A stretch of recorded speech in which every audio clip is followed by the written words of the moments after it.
welcome back everybody to another Danny Phantom review.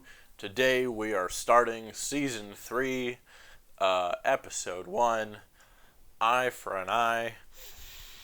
Oh boy. So Season 3 is infamously the bad season of this show. Mostly it just feels tonally disconnected from the rest of the series. A bunch of new writers came on this season, which can change the tone of the season. Also, Steve Marmel, prominent writer from the first two seasons and big influence on most of your favorite episodes, left the show at this point. He wanted it to go in a little more darker, more serious direction, where Butch Hartman and I think Nickelodeon as well wanted the show to go more comedic. So the tone of this season feels like totally different. It almost feels like a different show. It's that drastic of a shift. I talked a little more about this season in another episode that I did with my cousin Josh, which you can check out. But here we're going to break down each episode individually. So let's get into the first episode, Eye for an Eye. The plot of this one is so stupid and ridiculous. Danny and Vlad are like in a prank war. It's so stupid. Danny's like messing with Vlad and like pranking him and like making his bathroom wall invisible while he's in the shower, and now he's got leaked nudes. And then Vlad does the same thing to Danny. It's very dumb. It's also completely out of character for Danny to seek out conflict in his life. In the first two seasons, Danny hardly ever seeks out conflict, especially ghost villain related conflict. He very much tries to avoid that at all costs. He even kind of has a truce with Vlad and really only comes in conflict with him when Vlad is either directly trying to antagonize Danny or he has some grand evil scheme that affects Danny. That is not the case for this episode. Danny just straight up seeks out Vlad to antagonize him. This leads to Vlad running for mayor. Mayor! Now that's a good idea. I could run for mayor. Which sounds like a cool idea. Vlad ends up overshadowing all of the voters and rigging the election so that he wins. So now Vlad is mayor, and he doesn't have some kind of grand, larger scheme or anything. Vlad is just completely petty in this episode and is only mayor to make Danny's life more difficult. He makes it so that he can't go to the Nasty Burger or hang out with his friends. It's so dumb. The episode ends with Danny learning the wrong lesson, which is that he manipulates Vlad and tricks him into looking like Vlad the mayor has harmed Danny Fenton, the average teenager. So Vlad like backpedals on his like curfew restrictions and stuff like that. And yeah, Danny didn't learn anything. He just got better at pranking Vlad and manipulating people. That's this episode. It's stupid. The pacing of this episode also feels like all over the place, as we'll see with a lot of other episodes in this season, where they spend way too much time on fighting a big bad ghost. But with this one, it's hard to pinpoint exactly what it is, but there's just so much crap in this episode, and none of it feels like it has any weight because they keep moving on to the next joke, the next bit, like way too quickly. The episode feels like it drags on forever. It's very bizarre. The first like almost 10 minutes of the episode is just about Danny and Vlad trying to one-up each other and has almost nothing to do with him running for mayor. Then he does that, becomes mayor, and then the episode is about like him using his power to like fuck with Danny, and then the episode is about Danny trying to figure out how to like it just you could do one whole episode just about the election, but they don't, and it's just like all over the place. It's fucking weird. It's also much goofier than the previous seasons, which, you know, isn't necessarily a terrible thing. I personally prefer the episodes that have more darker, interesting character themes and stuff like that. Comedy isn't inherently bad, but it's not even that funny. There's like one good joke about politics. But he doesn't care about other people. And that's why he'll make a great politician. And the rest is just like whatever. It glazes right over you. None of it like is memorable. The earlier seasons of the show are already pretty goofy and have a lot of really funny bits, and there's just not that here. This is also like a big status quo change for the show because Vlad is now mayor for the rest of the season. That's right, he doesn't like resign or anything. He's still mayor the rest of the season, which again could be interesting and cool, except that like this episode doesn't set up that he even planned to do that initially, and so he just kind of is. And then going forward, Vlad shows up in most of the episodes, but he rarely does anything. Like, having Vlad be more prominently involved in the show and even being mayor sounds like an interesting, cool idea on paper, but they never really do anything that interesting with it. Vlad didn't show up that often in the first 2 seasons, which meant that every time that he did show up, it felt important and significant. Vlad's in almost every episode this season, and it hardly ever matters. So it's just kind of like, who cares? It's bizarre. I don't know much else to say about this episode. The guys in white are in it, which is kind of fun, I guess, but they're not that interesting here. They show up more often the latter half of the series, and they kind of get less interesting the more they appear. Jeez, I did not intend to be this negative right off the bat for this season, but oh boy, it has been a while since I've seen these episodes, and this one is not good. But we're gonna keep going, so I guess we'll see you next time with another episode. Jeez. Welcome back, everybody, to another Danny Phantom review.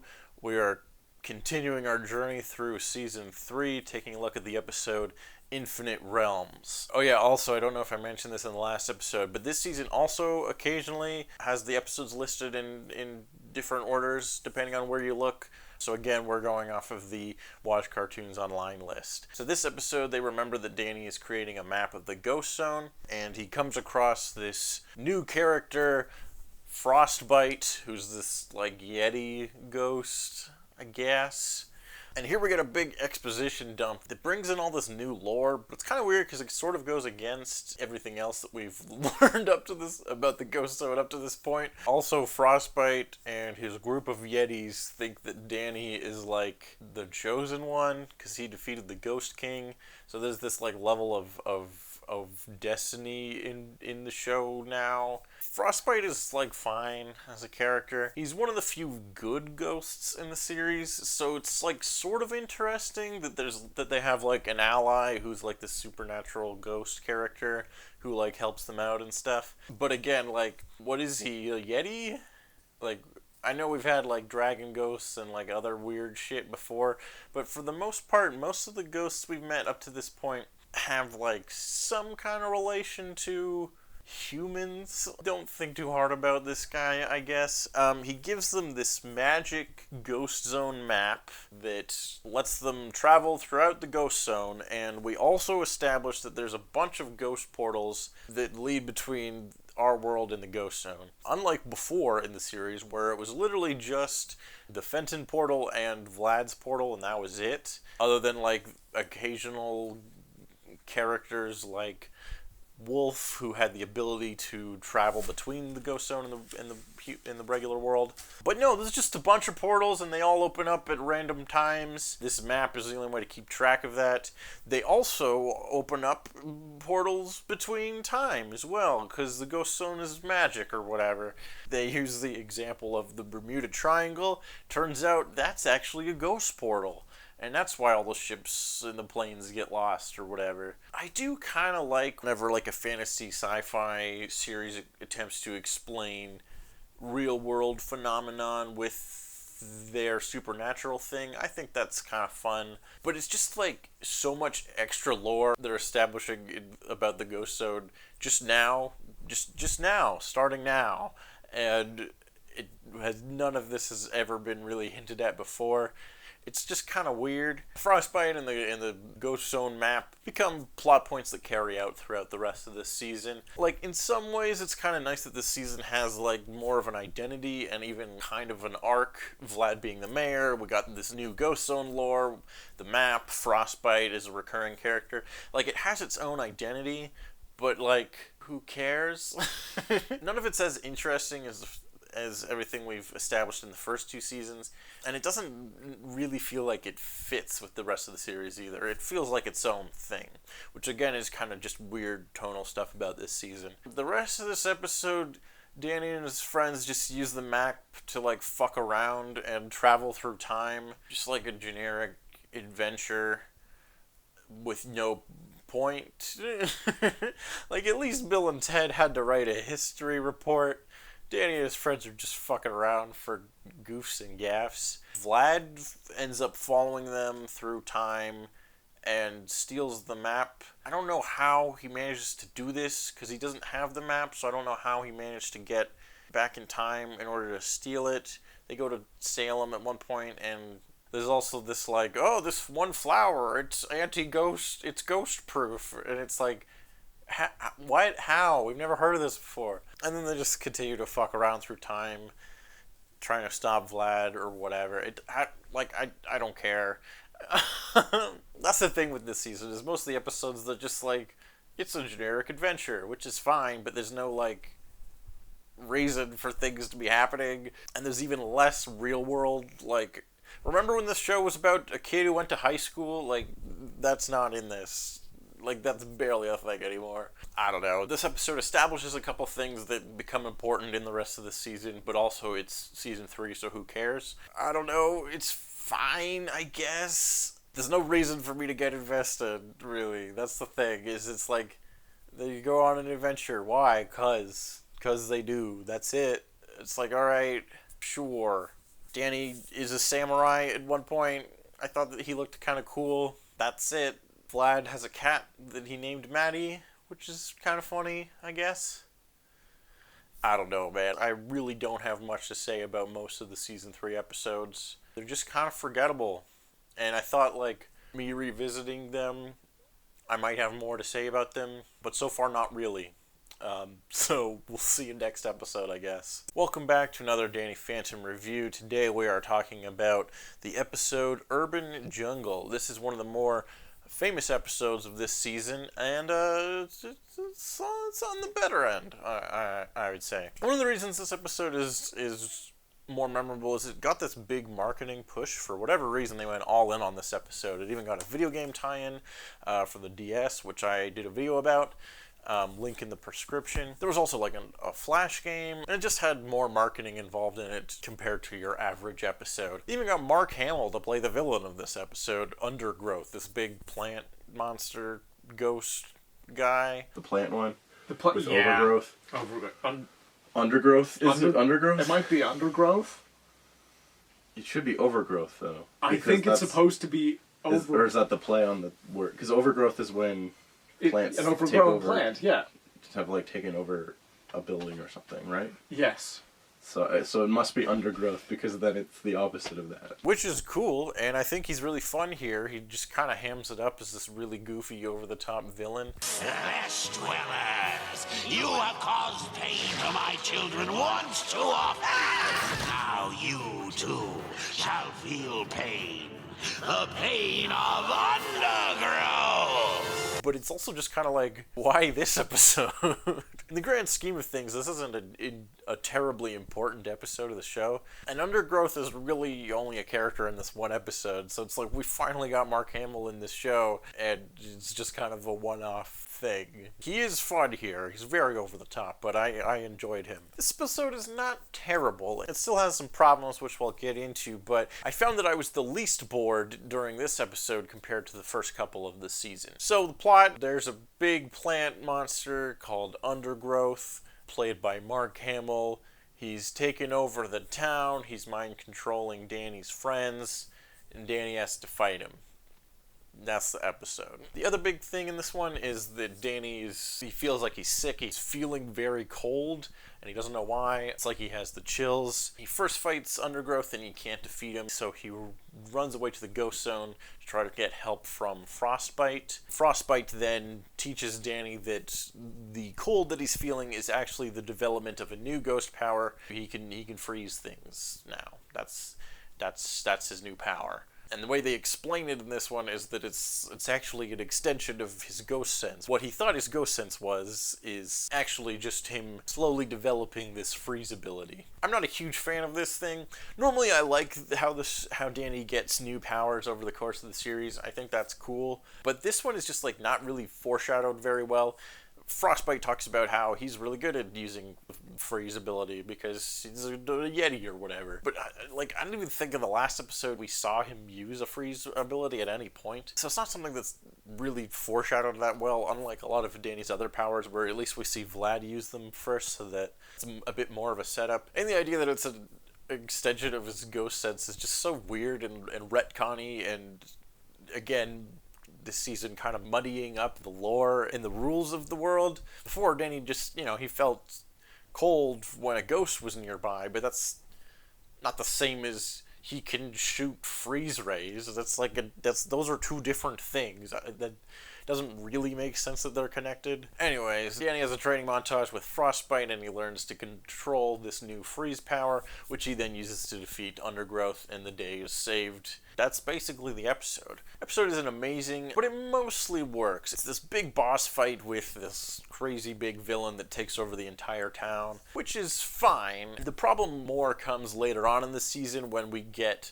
several more episodes where a big bad ghost takes over the entire town and Danny has to spend the whole episode fighting him. This is only episode 3, so it's not really a recurring problem yet. It is kind of annoying that we haven't seen Danny at high school the last couple episodes, but again, that's not necessarily a problem with this episode specifically. It's okay if you have a big bad villain show up every once in a while. It's just that up to this point, the only times that that's really happened are in big two-parter episodes that really let the weight of those big battles, let that breathe, and we really got a sense that this was a big deal.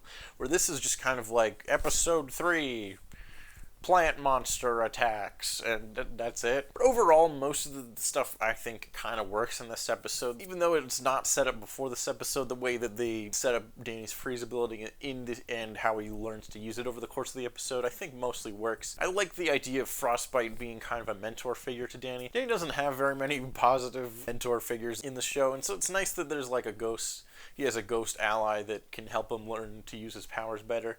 That's kind of a nice idea, and I think Frostbite works as a character much better in this one than he did in the previous episode. Again, Mark Hamill is really fun as this goofy, over-the-top villain. Sam gets taken over and kind of joins Undergrowth's side, becoming this evil plant version of herself, which the Danny Phantom fan base is a big fan of. I don't really care about it, but I think it's at least almost an idea here.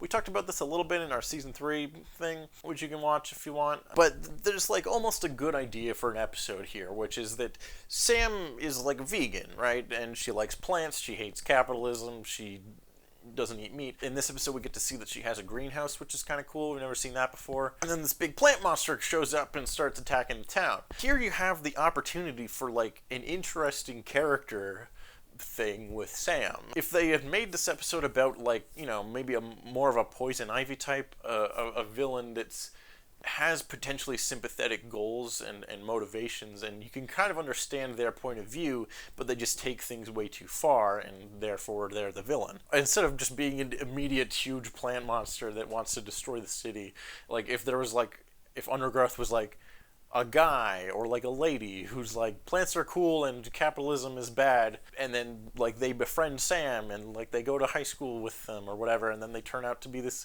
crazy plant monster that, you know, wants to destroy the city. But Sam's friends with her, and then they, you know, she sympathizes with her plight, and like there's like almost an idea in this episode, because like, yeah, plants are good and we should have them and not destroy them. Like, that's true. The villain has like potentially justified motivations in this episode. They just don't spend any time addressing or exploring that, because as soon as he shows up, he's like destroying the town, and then he mind controls everyone. So even though Sam theoretically would be sympathetic to Undergrowth, and there could be like an interesting thing there where like Danny's like, Sam, this has gone too far, but maybe she's kind of agreeing with this eco-terrorist, you know, like there's potentially an idea here. They don't quite do it, which is upsetting. Because, yeah, like, Sam's mind controlled. Like, she's on the side of the villain because the villain's mind controlling her. So it's not even her doing it. I don't know. There's almost a really, really good idea in this episode. And I think part of that is what makes this episode stand out amongst season 3 episodes, where normally it's just like, there's a ghost tornado and you gotta fight it. There's at least kind of an idea going on here. And the, like, puberty metaphor of Danny learning, developing a new power mostly works in the context of this episode. Other details. When Danny first arrives at Frostbite's place, they put him in a Bacta-tank, just like Luke on Hoth. It's literally just that. And I guess because Star Wars reference, we got Mark Hamill. It's apparent that they tried a little bit harder on this episode. I just wish that they would have tried more. A little bit more. Like, Danny's family even has a couple fun moments, but yeah, any potentially interesting ideas kind of quickly devolve into the big plant monster, we gotta fight it. Which, again, isn't completely terrible for this episode either, just that we begin to see this as a trend going forward this season, where almost every episode there's a big bad ghost they gotta fight, and then they just spend the whole episode fighting it. That's about it. One of the more memorable episodes of this season, for better or for worse. It had a video game. Mark Hamill's in it. He's kind of fun. But I wish that they took their time a little more with this episode and let the ideas develop and get fleshed out, because I think there is something to this premise. But that's about it for this one. So we will continue our journey through Season 3 of Danny Phantom in the next episode. Welcome back to another episode of Danny Phantom Reviews, I guess is the name of the show. Today we're taking a look at the episode Torrent of Terror. This one's about a ghost tornado, so it's going to be good. So the plot, I guess, the observers are back briefly in this one, and they're imprisoning this ghost with weather powers. Vlad breaks him out and recruits him to try to use his abilities for evil, I guess. And then all he really does is uses the ghost to make it rain, because there's a heat wave and it's really hot out. So then his mayor approval rating goes up. But then Vlad quickly loses control of the ghost. What is this guy? Is his a really generic name, like Vortex or something? I forget. And then Danny's gotta fight him. That's sort of the episode. Yeah, there's not a whole lot to this one. It's sort of just another Season 3 episode where there's a big powerful ghost that's threatening the whole town, and Danny has to fight him, which is fine if you do every once in a while, but we literally just got an episode like that with Urban Jungle, where there was a big plant monster attacking the city. Now there's a big tornado monster attacking the city. Even though the stakes claim to be high, they don't feel as high as when this type of episode only came around once in a while. Vlad also quickly loses complete control of the tornado monster, and then he has to ask Danny for help in trying to defeat it. Which, again, Vlad being the mayor is kind of fun, but because he's in all these episodes and is very rarely an actual big threat to Danny and his friends, he really kind of loses a lot of the threateningness that he had when he only showed up once in a while. Even this episode kind of gets bored with the premise, and halfway through they shake things up by the Vortex guy somehow gives his abilities to Danny. So now Danny is controlling the weather via his emotions. So there's like almost an idea here where Danny's a hormonal teenager and he's having trouble controlling his emotions, and every time he gets angry it starts to rain or whatever, and so now they have to figure out how to defeat the tornado monster and save the day and fix Danny, but it just never quite evolves into anything. Vlad then kind of becomes a servant to Danny, and it's like really cartoony, and Vlad's trying to make Danny happy because every time he gets angry there's a tornado or whatever. Yeah, so any like sense of threateningness that Vlad had earlier in the show is like basically completely gone by the end of this episode, where he goes from being like a very compelling character and an interesting villain to a one-dimensional cartoon character who is bad at his plans and is not good at being a villain. I don't know, man. And yeah, because this is a Season 3 episode, the pacing is all weird, so the episode never really focuses on one idea long enough for it to like become interesting. They sort of do a thing that earlier Danny Phantom episodes did with Tucker, where he has an invention that pays off in the end of the episode. He has this like VR headset that like can program different things, and then they use it at the end on Danny to help trigger different emotions and make him defeat the villain. But there's no like arc about Danny like learning to control his emotions or something, which seems like that would be what the plot of this one is. Like, Danny doesn't really learn anything. He just kind of eventually defeats the bad guy. And Vlad starts out the episode seeming like a potentially threatening and interesting villain, and then just becomes a completely goofy cartoon character by the end of it. And the stakes feel extremely low, and like there's not really much to anything that's happening. Yeah, I don't have a lot to say about this one. Again, there's like almost some ideas, but they don't really focus on them long enough to do anything interesting with them, and nobody really learns anything, and then they all just kind of go home at the end. That's basically it. There's a tornado monster and they fight him. Like, okay. There's a couple funny jokes. I like this moment where it's really hot out and Vlad has his assistants fanning him with wads of money, which I think is kind of funny. I like this line. The weather is my art. I will not just stop it. Did anyone ask Picasso to stop painting the Mona Lisa? Would you tell Picasso to sell his guitars? But other than that, not a whole lot to this one, and Vortex is a pretty unmemorable villain. If that's even his name, which I don't remember. Yeah, that's it for now, and we'll see you in the next one, I guess. Welcome back to another Danny Phantom review. Today we are talking about the episode Forever Phantom, and this one's actually pretty good. So this new ghost comes to town. He's called a Morpho, and he's got shape-shifting powers. Right off the bat, I really like this guy's design, and he has a really cool voice, too. Ah, another day, another town turned completely upside down. He's so much more unique than most of the other new villains in this season that he's definitely like a standout new character. He's not a big bad ghost that's trying to take over the town. He's a shapeshifter who just kind of likes messing with people. And of course, he ends up impersonating Danny and messing with his life and his family and his friends. And it's just sort of this fun premise with this cool looking shapeshifter ghost who isn't fully like good or evil, just sort of wants to have fun and mess with people, and the shenanigans that ensue because of this. This episode is just like way better written and paced than most of the episodes this season. Still mostly pretty goofy, but the jokes here are actually funny, so it totally works. You are totally the most baddest dog ever, Pookie. Tonight, I'm watching the Romance Channel by myself.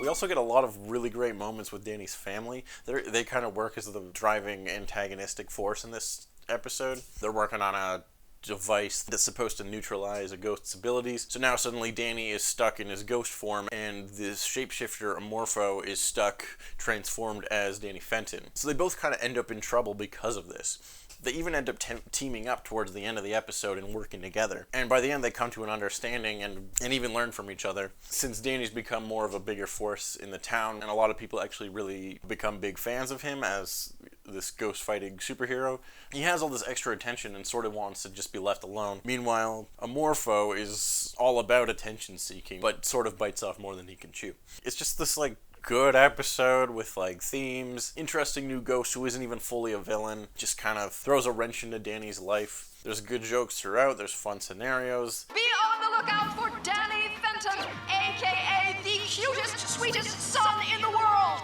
It is our desire to find him post-haste so that we may shower him with hugs and with kisses. Yeah, and sports, you know, guy stuff. I also really enjoy any episode where there isn't just a clear-cut, straightforward Danny has to fight a bad guy problem. There's more going on here. There's someone impersonating him, he can't transform back, he's got to deal with all this extra attention, his parents are trying to attack him, while also coming close to discovering his secret identity. All kinds of just like well-written and good, fun ideas in this episode, and it all plays together and works really well. Like, if you told me this was a season 2 episode, I would have believed you. It feels like it fits right in with the rest of the series, where most of the season 3 episodes tonally feel like they're almost from a completely different show. This is just a really good episode that I would recommend checking out, which is something that I can't really say for most of season 3. Yeah, it's just like a good episode, and it's very welcome among this overall weaker season of Danny Phantom. It's very refreshing to have a standalone episode that's just fun and good. Also, in one shot, you can see that Sam has a 9 Inch Nails poster in her room, which I thought was pretty cool. So yeah, that's it for now. I enjoyed this one, which is nice. And we will see you in the next video with another episode. And that's about it. Welcome back, everybody, to another Danny Phantom review. Today we are talking about the episode Girls' Night Out. Much like the Batman the Animated Series episode of the same name, this one is about all the female villains teaming up to have like a night on the town. But this episode is during the day. Yeah, so Spectra, Kitty, and Ember, all villains that we've seen before, are hanging out. They're mad at their boyfriends, and they're gonna have an adventure out on the town in Amity Park. They don't need no man. So right off the bat, this episode's a little weird. I like the idea of having an episode focused on the female characters of the show, But the initial motivation for everything that's happening is literally just the female characters are mad at their boyfriends. It's also weird because like Kitty and Johnny 13 are like this on and off couple, which I think is a really fun dynamic. It's like they're teenagers who are always like on and off in a relationship, but they're like these immortal ghosts, so they've just been like stuck in this cycle for all eternity, and I think that's like a sort of fun dynamic and idea. But then they also are like, yeah, so Ember and Skulker are a thing, which hasn't been established at all in this show until this episode. Also, they like got in a fight and stuff, so they're not like, so they've been dating for a little while, and now they're broken up, at least temporarily, which is strange. It's one of those pairings that I see all the time in fan art and stuff, and I forgot that it actually had any basis at all in an episode, because it's literally hasn't even been really hinted at until this episode. So that's kind of a weird thing, especially when this show is normally pretty good at paying attention to continuity. The other weird continuity thing in this episode is that they introduced that Kitty has this new ghost power where she can blow a kiss at men, I guess, and they get banished to somewhere. It's kind of weird, and it's mostly just a plot device for this episode so that when the main three ghosts end up in Amity Park, they can banish all the men, and now we get a girls' night out. All the girls are hanging out, and they live in a world without men, just as they always wanted, I guess. Yeah, and it's just sort of weird because it's just like a thing that we've never heard of before. It's just a completely new power that Kitty has for this episode so that the plot can happen, which is fine, but it's like if you're using a character that, you know, has already been established, I don't know, they could have introduced a new character if they're going to give her a random power that's just for this plot of the episode. The other funny thing about this trio of characters is that both Spectra and Ember are both voiced by Tara Strong. So like 2 of the 3 of their big female villains of this show are voiced by the same actress. Someone please make them all stop! Let's just turn up the volume. I've been watching a lot of Ben 10 recently, who is also voiced by Tara Strong, and so every time that Ember spoke, I just like started picturing Ben 10. And you told Skulker he was a lousy hunter. He is. He can't even find the TV remote. And I think part of that is that, to me, it seems like Tara Strong was trying to distinguish Ember and Spectra a little more, so she made Ember's voice a little bit deeper, which is good to kind of give them a little bit more distinct personalities and voices and stuff. But also, if you're like me and you watch a lot of cartoons and animated shows, voice actors like Tara Strong who show up in like everything, when you're familiar with their body of work, it's very easy to like notice when they're voicing a character and stuff, and all their characters kind of have a little bit of them in the voices that they do, right? So you can kind of see all their different characters on like a spectrum. And on this episode, like, although it made Ember's voice a little bit more distinct from Spectra's in this one, it also shifts her closer to the Ben 10's side of the spectrum of Tara Strong's voiceography. So in my mind, it just became a Ben 10 voice. Hello, Casper! Tell me who you love! Made some improvements. Music really adds a whole new dimension. I'm just trying to figure out how to control it better. That's all, Grandpa. Way off topic, just a weird side thing that I found interesting. So the main conceit of this episode is that all the big female villains have teamed up, and all the men are banished from the town. Jack and Danny are off on a fishing trip. Subplot, there's like a quick little, they try to bond with each other. Skulker ends up attacking them to try to prove how manly he is as a hunter. Jack ends up proving that he's actually not completely worthless and can occasionally be good at ghost fighting.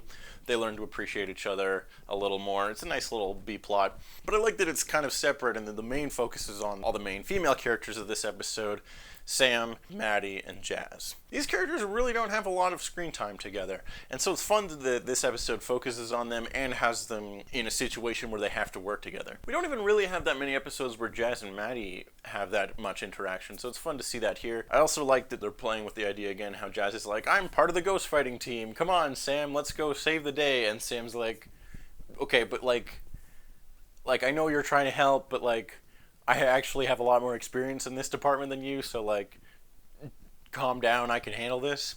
And then they learn to work together and stuff. It's a fun little arc with all the female characters in the show, giving them time to shine. Especially Maddie and Jazz, who are just great characters. And even though the conceit of this episode that's like, let's focus on the female characters, is like entirely based on how they're mad at men and like they want to get rid of men and stuff. So like the whole motivation for the episode is still about men in a way. We do get a lot of fun moments with the female characters. They get time to shine, they get time to work together and have screen time together, which they rarely do in the majority of the episodes. So even though like the setup for this episode is kind of like, alright, like this is your big feminist episode and it's entirely based around men.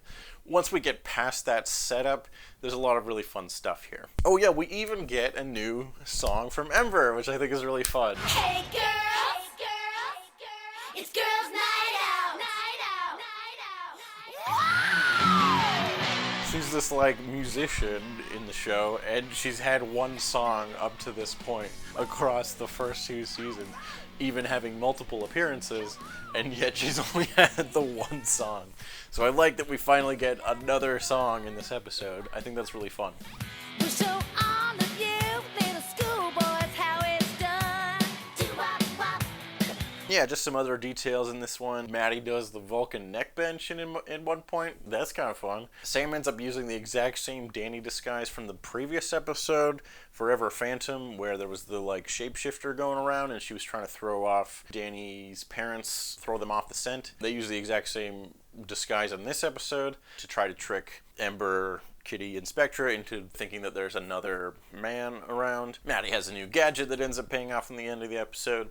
You know, pretty standard Danny Phantom tropes, but focusing on the female human characters with no powers this time, saving the day. I think that's kind of fun. Sam even gets to use the Fenton peeler, which is kind of cool. I don't think we've ever seen her use that before. We've seen her use lots of the other gadgets, but traditionally, that one is more commonly used by Jazz, so I think it's fun that Sam gets to use it here. Again, Sam and Jazz working together. Overall, this episode's pretty fun, other than some weird continuity things and how the episode kind of focuses on the female characters being obsessed with men a little bit too much. Once that stuff's out of the way, the majority of this episode has some really fun dynamics, and it's definitely one of the stronger episodes of this season. So far, I think Forever Phantom was a little bit stronger overall, but this one was still a really good time. We got a new song from Ember, we got to see some character dynamics with the female characters that are rarely focused on in the show, and structurally it's solid, and everyone goes home learning a lesson. It's a pretty good episode overall. Yeah, not a bad episode. I think the first time I watched through this season,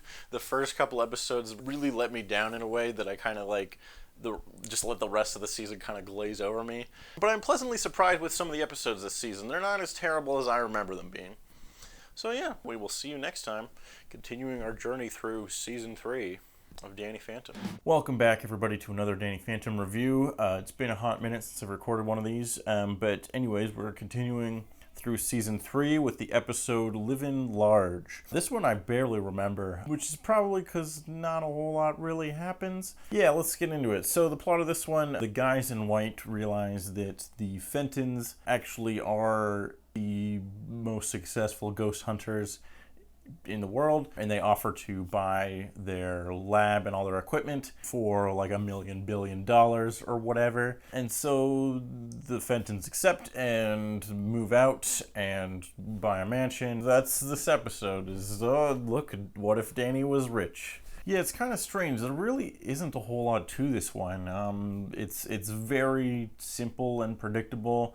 Guys in white buy the Fenton's place. Now Danny and his family are rich. At first, they think that being rich is great because they have a butler and they have all this extra money and stuff and a big house and all the cool things that will come from being rich. But then, you know, Danny kind of stops going to school and loses interest in his friends. He starts to feel lonely and disconnected from the world. Meanwhile, Sam discovers that the guys in white are up to no good. They want to blow up the ghost zone with essentially a nuclear weapon, which is why they've purchased the Fenton's house, because they have the ghost portal. And then they kind of establish in this episode that the ghost zone and the real physical world are connected, and so if you destroy the ghost dimension, the regular world will also get destroyed. What happens when an entire dimension is suddenly removed from a plane of existence? Easy. The whole dimensional structure becomes unstable and kaflooey. Well, the ghost zone is the flip side of our plane of existence. If it goes, we go. They kind of hinted at some kind of connection between the two worlds earlier in the season. So although this is kind of a change in the lore up to this point, I'm not entirely against it, and this idea does end up coming back later in the season. So at least this season kind of has some continuity between some of the new lore that they establish, and that it all kind of builds to something, kind of. But anyways, Danny eventually learns the really obvious lesson that, money isn't everything, and if you're not connected to your friends and stuff like that, then, you can lose a sense of who you are. Really basic stuff that we've seen 100 times. And then Danny eventually agrees to go with Sam and stop the guys in white. There's a kind of fun sequence here at the end. Also, this is like the last 6 minutes of the episode where Danny finally decides to do something about, the only conflict in this episode. But he goes in the ghost zone, he steals Johnny 13's bike, and he's driving around. He bumps into Youngblood, who has a brief cameo in this episode, which is kind of fun. I completely forgot that he ever showed up again after the first couple episodes with him. This time he's got an astronaut aesthetic, which I think is fun. Again, kind of that playful nature of the character where he's this little kid who likes to play pretend, and this week he happens to be into astronauts. That stuff I think is kind of fun, but it's super, super brief here. And yeah, he very briefly teams up with a couple of the ghosts from the ghost zone in order to stop the big nuclear ghost weapon from blowing up the entire ghost zone. And that stuff at the end I think is kind of fun. And there's nothing particularly or specifically bad or offensive about this episode. It just feels very low stakes, which is strange for an episode that technically has the highest stakes of any episode we've seen up to this point. If the guys in white succeed in their plan to destroy the entire ghost zone in this episode, they will effectively wipe out our entire dimension. The stakes have never been higher, and yet the stakes have never felt lower. Writing or anything isn't specifically bad in this episode. It's just Danny's hanging out in the mansion that he has in this episode, and that's most of the episode. Sam, once again, is the only proactive character and is the only one to decide to investigate why the guys in white wanted to buy their house in the first place. And then when she finally does and tells Danny about it, he just kind of acts out of character and is it'll be fine, I'm rich this episode, so I don't care. It's just kind of sloppy, where Danny gets put in this situation where he becomes rich so that he can act out of character in order for him to learn a really obvious lesson that he probably would have known by this point, because it's very similar to many lessons that he's learned before this. You should help people with your powers. It's he knows this already. He shouldn't be learning this lesson again, kind of thing. It's just kind of not very well pace. There isn't any real action until the last 6 minutes or so. Not that it necessarily needs that, but it's just kind of weird little things where the guys in white are here, which is fine. They're really, really fun in their first appearance, but by this point in the show they've shown up a bunch of times, and they show up more often the second half of the series overall. And I like some of the concepts here of them becoming more involved and more interested in the Fentons, realizing that they actually are the most successful ghost hunters and have the most connections to the ghost zone and the ghost world and all that stuff. It's a subtle underlying plot thread throughout the series that's kind of interesting, but I don't think that it ever really goes anywhere or pays off in an interesting way. The first couple episodes that the guys in white show up in, there's also other stuff going on. The first one with them, they also had this Scooby-Doo-esque team. I forget what they're called, but their Scooby-Doo equivalent is called Scaredy Cat, and they have a Shaggy analog. All that stuff is really fun as well. The guys in white are also much funnier in that first appearance, and a lot of their other appearances, there's also something else going on, the Infinity Gauntlet episode with Freak Show. They're in that one as well, but Freak Show is kind of the main antagonist of that one. The guys in white just also happen to be involved. But this one, it's just them. They're the only antagonists. There's nothing else going on. Danny doesn't have a big test or anything else that he's got to worry about. So that's the only antagonistic force, and they're kind of in the background for most of the episode. And there's other little things too, Vlad shows up in this episode because the Fentons move into a big mansion in the rich neighborhood near where Vlad lives. Now he's their neighbor. Does he do anything in this episode? Does he affect the plot at all? No, not really. So again, it just kind of like overall this season, Vlad becomes less and less threatening as a villain as he has more and more appearances, because we know that like he doesn't matter all of the time, which, you know, him being the main villain of the series is kind of a problem, that he doesn't have like a huge role in a lot of these little episodes where he continues to show up. Danny Phantom's show about relatable problems that every teenager faces, like the government paying you millions of dollars to move into a mansion that make and become rich. You know, everyday problems that normal teenagers face. I don't know. Maybe I'm being too harsh on this episode. There's some fun moments with Danny's family as usual, and it's not terribly written like some episodes this season. Tonally, the characters feel mostly in line with how they do the majority of the series.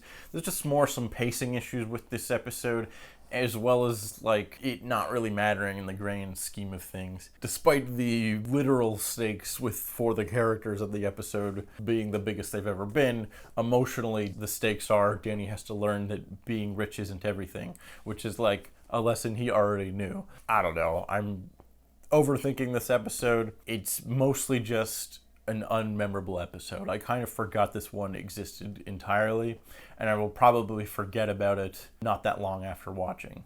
It's not terribly offensive, but it's not great or memorable either, and it really doesn't matter in the grand scheme of things. And that's it. So we will continue our journeys through season 3 next time, and I will see you then. Welcome back to another Danny Phantom review. Today we're talking about the episode Boxed Up Fury. This episode is interesting to me because I think it has the biggest missed potential of any episode this season. So let's get into it. This episode, as you may have guessed, focuses on the Box Ghost, which already I'm invested because Box Ghost is one of the funnest characters of this show.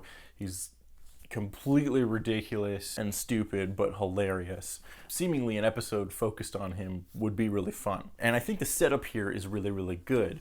The Box Ghost is tired of not being taken seriously. We get a few attempts of him trying to come up with ways to become a more notable villain to Danny and his friends, which he just kind of mildly annoys them at best, and at his worst he ends up helping them out, accidentally giving them free food and free shoes and stuff. This stuff here I thought was really fun and cool, and I'm like, at this point I'm invested and into it. Then the Box Ghost gets an idea as to how he's going to become more powerful and more of a bigger threat, which he decides to steal Pandora's box.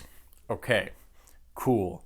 I'm into it. We find out that Pandora's box exists somewhere in the ghost zone, which I will get into in a minute. The Box Ghost manages to steal it, and here is where I think the execution of this episode really kind of falls apart. I think that's a really great setup for an episode right there. A, Box Ghost is bad at being a villain.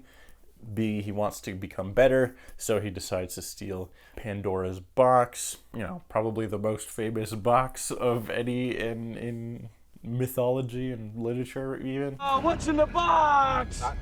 What's in the fucking box? Cool concept. But then what should happen, based on who the Box Ghost is as a character and on the whole myth and legend and point of the story of Pandora's box, is that unleashing Pandora's box upon the world, the Box Ghost should become overwhelmed with the amount of power or evil or whatever that's been unleashed. The whole concept of Pandora's box is Pandora has this box and she's not supposed to open it, and then she inevitably does, and then it unleashes all of the evil and horrible things upon the world, like disease and death and war and everything that is bad. And now everyone has to deal with all that shit. Everyone, including Pandora, suffers because she opens the box. That's the point of the thing. So that should be like what happens in this episode, more or less, right? The Box Ghost tries to become super powerful and opens up this mystical box that holds all the evil of the ghost zone or whatever, and then that evil becomes too powerful and now everyone suffers, including the Box Ghost, because of his mistakes. The Box Ghost is a villain who's funny because he always fucks up, and so giving him some ultimate power, he should just find a way to fuck it up. Like, that's what this episode should be.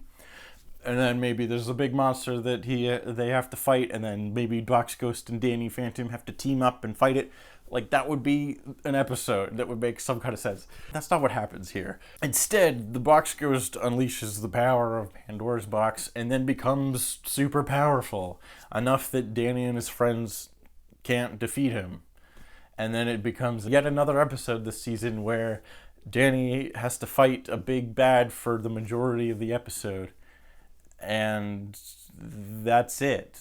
There's nothing more to it. Danny doesn't have some personal problem in his life that he's also dealing with.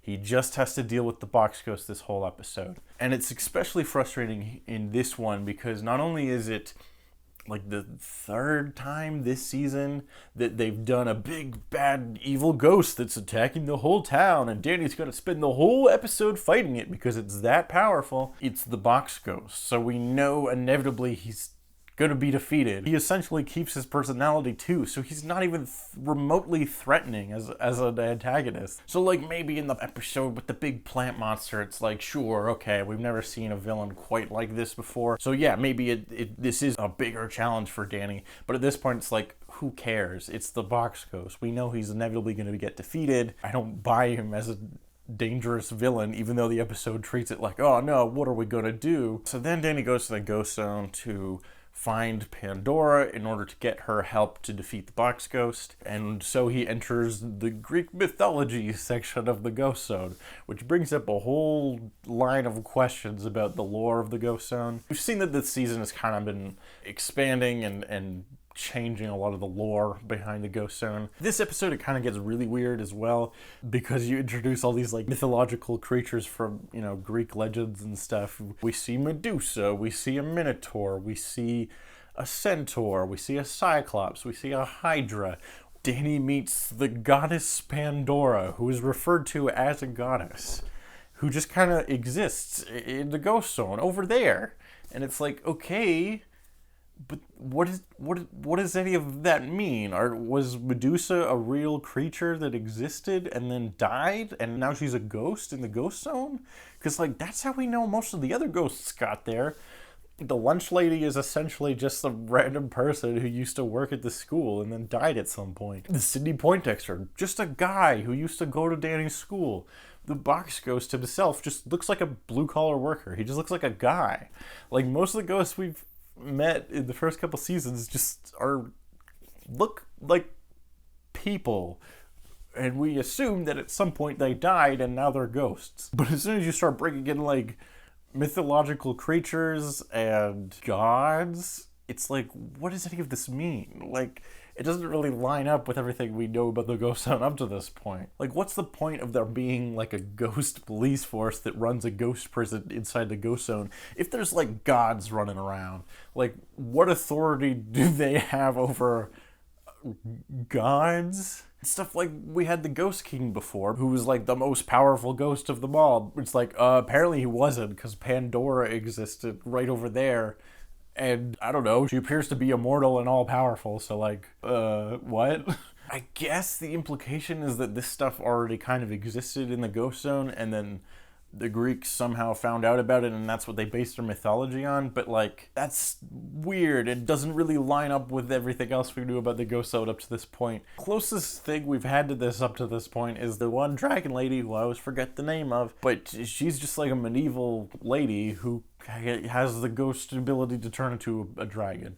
Which is like, how does she have that ability? I don't know, she's got an amulet, that's it. That's all we know. That's all we get. But like, it doesn't really matter, because it's like, it's still grounded in like, normally she's just a person, and the implication seems to be that she's from medieval times, and then she existed at that point, and then died, and she could turn into a dragon. Like, that's as far as we've gotten in terms of like, things that are just things from mythology. I don't know, it's weird, and they're just throwing Greek mythology into this world that already exists, and it doesn't really line up with anything, and it's weird, and it makes you overthink everything. The point is, the Box Ghost is a really fun character, but the reason he works is that he's a side character that sucks, and he's stupid, and that's the joke. When you try to make him a villain who is actually threatening, it just doesn't work. I like the character, and I think it's a fun idea to have an episode focused on him, but it just doesn't make any goddamn sense here. And it's also just like really uninteresting that he just kind of becomes another generic big villain that Danny has to fight. Danny has no personal stakes in this. There's no real world thing that Danny's trying to accomplish that the Box Ghost even gets in the way of. Just has to fight him for like 20 minutes, which again is a continuing theme this season and becomes more and more annoying as the season goes on. Yeah, I wish this episode was better because there's elements of it that are really interesting and strong, but overall it's just like not good and is kind of annoying because there's potential for things that are good ideas in it. There's a moment where Sam helps Danny to figure out that this stuff is from Greek mythology because she has a book on Greek mythology, which is something that I've been saying that I would like to see more of. I kind of like the idea of Sam having this role of research person who kind of knows certain things about the mystical ghost stuff that they deal with. So I kind of like the idea here. It's just, again, kind of weird that they're dealing with Greek mythology and that just stuff just kind of also exists in this already established universe. But other than that, there isn't a whole lot about this episode I actually like, other than the setup before it gets bad. But that's about it. I've talked for way too long. This one is particularly frustrating for me because it's not like some of the other episodes in the season that are just kind of not very good. I really feel like there's a good setup and potential to this episode. It's just executed very poorly, which makes it more frustrating. But that's it for this one. So we will see you next time in another episode where Danny inevitably fights a big bad villain that's going to destroy the whole town, and he's going to spend 20 minutes fighting it. Tune in. Welcome back, everybody, to another Danny Phantom review. Today we are talking about the episode Frightmare, not to be confused with The Fright Before Christmas, nor Nightmare Before Christmas, nor Fright Night the movie, or Fright Night the character. This one is yet another episode where there's a big bad ghost in town and he's threatening the entire town, and Danny has to fight him for the entire episode. Yay! I'm not sick of this structure. So this one he's called Nocturne. Like, this villain of the week, it's who cares? He's called Nocturne. He's played by James Garrett, who you may know as Avatar Roku. Previously on Avatar, I am Nocturne, the ghost of sleep. And what I want, I already have. Your dreams. This dude's got a really cool voice, so that's something, I guess. And the design's kind of fun. I like the star effect that they do with his body. Kind of similar to Eternity from the Marvel Universe. I don't know, it's kind of cool looking, I guess. So he's in town and he's captured everyone in the town and he gains power from their dreams. So he's sucking, I don't know, energy, I guess, out of their dreams, and he becomes more powerful the more dreams he absorbs or whatever. And Danny has to fight him, and that's the episode. And it's like, okay, who cares? Yeah, this is the point in the season where I really don't care anymore. There's some kind of interesting ideas. We get to see a little bit of inside the subconscious of some of our main characters, and it's sort of interesting to see what their dreams are like, but the episode barely spends any time on this stuff and is like, nah, don't think about that too much. We gotta have Danny fight this Nocturne guy for like 16 minutes of this 20-minute episode. This one's just kind of really unmemorable, despite having potentially some interesting dream stuff in it. But again, they don't spend enough time on it for it to really kind of get fleshed out into anything. And yeah, there's no like high school dramatic stuff. Danny doesn't have any regular real-world problems he's dealing with this time. It's just he's got to fight the big dream power ghost. Both Rick and Morty and SpongeBob did it better. Oh no! I'm late to class, bitch! Huh! Shoot! That was my last quarter. This episode also pushes forward the Danny and Sam will they won't they, which I do not care about because I'm Team Valerie all the way. Yeah, that's about it. It's just kind of another generic season 3 episode where there's a big ghost and Danny has to fight it. That's it. I wish I had more to say, but I just don't. Luckily, we're getting close to the end of season 3, so Yeah. See you next. That's it. Bye-bye. Welcome back, everyone, to another Danny Phantom review. Today we're talking about the episode Claw of the Wild, which is obviously a riff on Call of the Wild, the movie where Harrison Ford has to act next to a guy pretending to be a dog. Great.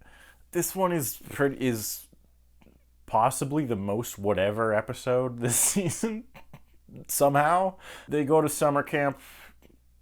That's the plot. All the characters go to summer camp, which again is confusing because this is at least the second episode that is mentioned that it takes place during the summer. The earlier one being the reality trip episode where they go on a road trip, which is just kind of confusing because it's like, okay, well, when does this take place? Is Danny still 14? Is he still in the same grade? This is the second summer we've seen. They're apparently planning on being at this camp the whole summer. So, like, when does this take place? Doesn't matter, and who cares? The writers didn't think about this, so why should I? It's whatever. They're at a summer camp, and people are going missing in the woods, and they think there's a monster. Turns out there's some ghosts, and Walker and his goons are there, and they're trying to capture the wolf ghost from earlier in the show. That's it. It's just that, which is the plot we've already kind of seen before in the previous episode where they introduced Wolf, who is fine. He's less interesting here because they don't have anything new to do with him. In his first appearance, he at least had the interesting ability he can make a portal between the ghost world and the regular world by like clawing at the fabrics of reality or whatever. I don't remember what the explanation was, which is kind of a cool power, but here in this season where Danny and his friends have a map that can take them to any portal between the ghost zone and the real world, and there's a bunch of portals apparently just all over the place. Wolf having that ability is kind of trivial and less interesting. They don't bring up the map in this episode, but just the fact that it exists kind of makes Wolf's whole gimmick kind of redundant. It's kind of like how Vlad's in most episodes this season. There's more of something, it makes it inherently less valuable and less interesting. And that's kind of this here. It's like, ooh, Wolf's back and he could go between the ghost zone and the real world.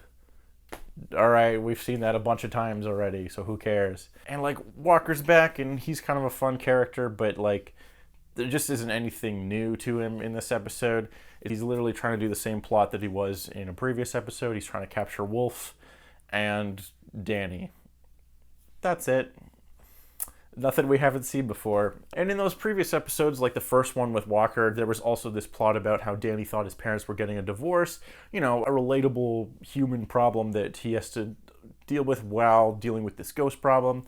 You also had, in the other episode where we first saw Wolf, Walker had this elaborate plan to frame Danny as a villain. And so even though Danny defeats him at the end of the episode, now the town hates him and thinks he's a menace. So like, there was a lot more going on in both those previous episodes. Here, the characters are at summer camp. There's some hijinks.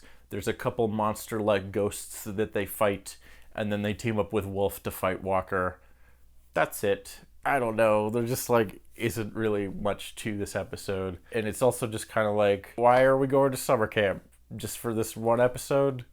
Just to change the scenery, I guess. I don't know. I don't have a lot to say about this one. It's just kind of like, they go to summer camp. Why? I don't know. They just do. Wolf's there. Is that an idea? Is that something? There's the part where they say that's a lot of damage. And this time he did some real damage. Now that's a lot of damage! Is that anything? Is that something? I don't know. I don't have a lot of thoughts on this episode. It's pretty forgettable overall. They don't really do anything different or interesting other than they're at summer camp, but even then it's like, why and who cares? Whatever. That's it. That's this one. I don't know what else to say. We'll see you next time with we're almost done this season though, so that's gonna be interesting. The last couple episodes are gonna be pretty big, so I guess we'll see you next time. Welcome back, everybody, to another Danny Phantom review. Today we are talking about the episode Destabilized. And it looks like they accidentally made a good episode here. Yeah, let's get into it. So the plot of this one is Danielle's back. That's right, they finally remembered that they set up a new character at the end of the last season. and she's having trouble not turning into goo. She's kind of slowly, her powers are slowly getting weaker. She's destabilizing, as the title would indicate, and she's kind of turning into goo, like what we saw happen to the other failed clones. And so she's trying to find Danny to see if he can help her. Meanwhile, Vlad is looking for her and realizes that she's in town, and so he sends Valerie after Danielle. That's right, Valerie's also in this episode. Woo! Yay, Valerie! Best character.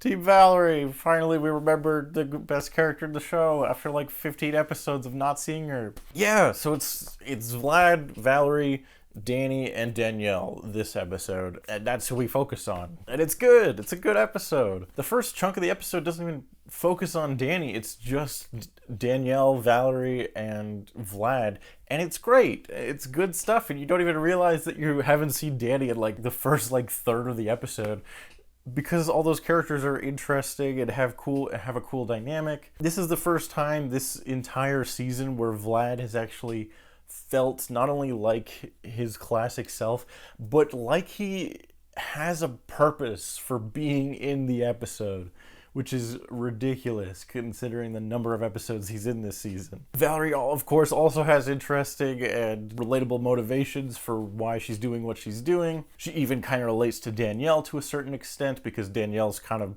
been on the run. She's essentially homeless this episode, and Valerie's like, yeah, no, I sort of get where you're coming from. That sucks. But at the same time, Valerie finds out that Danielle has a link to Danny, and so she's trying to get to him. All good character, soap opera-y dynamics, all fun and interesting stuff. It all kind of culminates at Vlad's lair. He's trying to kill Danielle.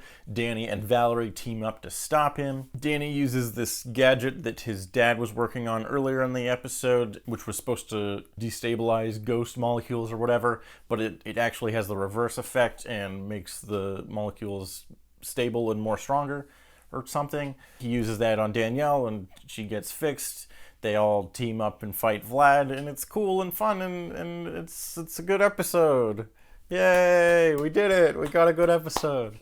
It's so refreshing to have not only a good episode in this season, but one that remembers a bunch of the plot points they had set up earlier in the show, remembers characters who are like main important characters but we haven't seen in a while, and does something like interesting and cool with them, and is like, yeah, this feels like the natural next step in the main like overarching plot and story stuff that was set up in this show. I don't know why the rest of the season wasn't like this, but I'm really glad we got this episode, because I'm guessing that like at some point one of the writers was like, hey, we only have 2 episodes left, and one of them is the big like finale thing. Maybe we should actually try to wrap up some of the plot points from this show that have just been loose for like this entire season. And they do, and it's good and cool, and it's like finally an episode that feels like it's worthwhile watching. Like on rewatch for this show, arguably you could say that like the Vlad Mayer stuff is kind of important because that comes back in the finale, but like in terms of like character story stuff that actually feels like relevant and important and like essential, this is like the only episode this season that's like worth rewatching, other than maybe the finale, which we'll get to. They actually remembered stuff that was set up earlier. They're actually dealing with it and paying it off, and it's like good, because for a minute it looked like we were just gonna ignore everything that was set up before. Tucker and Sam just kind of fuck off early on in the episode, and like they're not really missed. It's one of those things that's like they're main characters of the show, and like yes, they are important, but also whenever we get to like a big like story focused episode with our like characters who are actually interesting and dynamic, like Valerie and Danielle and Vlad and stuff, Tucker and Sam aren't that important. Like this episode is just Danny, Danielle, Vlad, and Valerie, and that's all you need. Like, yeah, Tucker and Sam are there in most episodes and whatever, blah blah blah, but like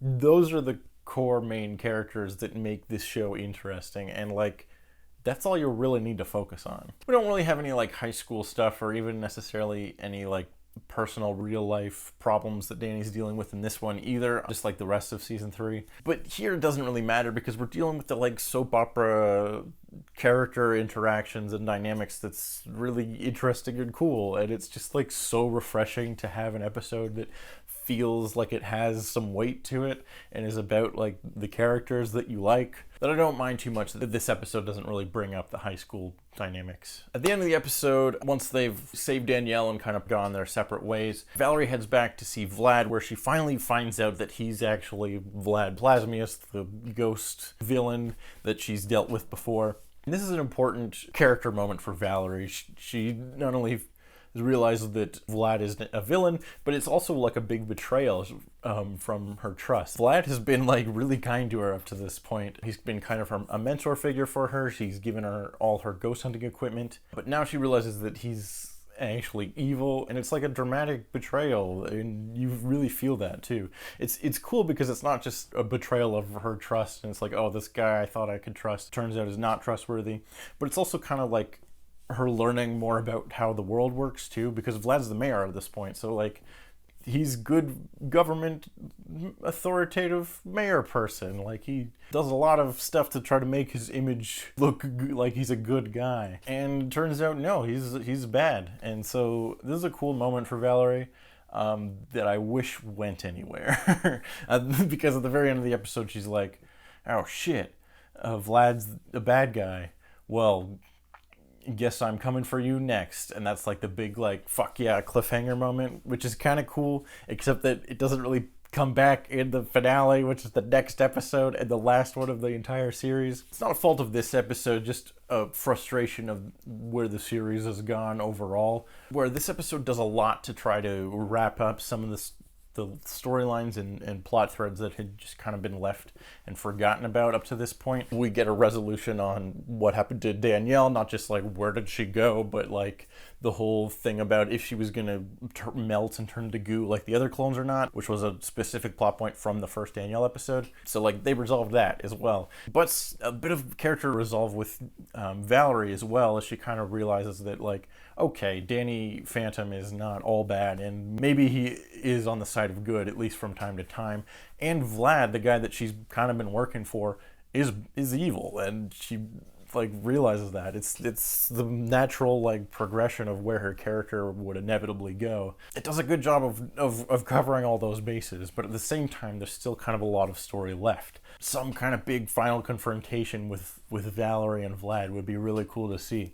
We don't get it, because if this were a better structured season and they had more of a better idea of that they were ending, which I'm not positive that they did. The way that animated series often get picked up is that the studio will order like 100 episodes or like 50 episodes at once or something like that. So they just kind of start working on a bunch of episodes at the same time. I don't think that they like had everything in place in order to try to wrap everything up once they got the word that they were canceled. This is one of the only episodes that even tries to attempt to like kind of address some of the story threads that have been like set up earlier on in the show, and the finale feels incredibly rushed, but we'll get to that next episode. It's just sort of frustrating because if this episode came out early on in the season and then the rest of the season was kind of spent building up some kind of big confrontation between Valerie and Vlad, dealing with Danielle becoming a bigger part of the show, and remembering the time that evil Danny got trapped outside of time and still exists out there somewhere. Remember that cliffhanger that they just completely forgot about,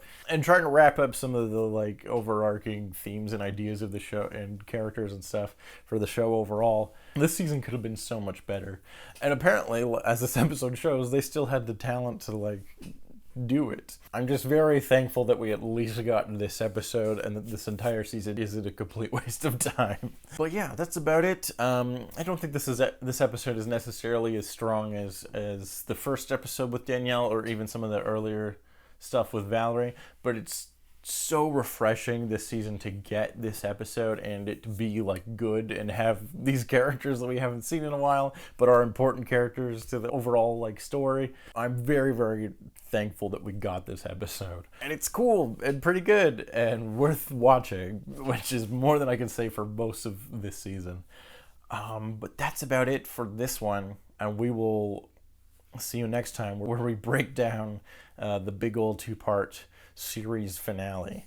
And it's gonna be a whole thing, so get ready for that one. Well, I guess we'll see you then.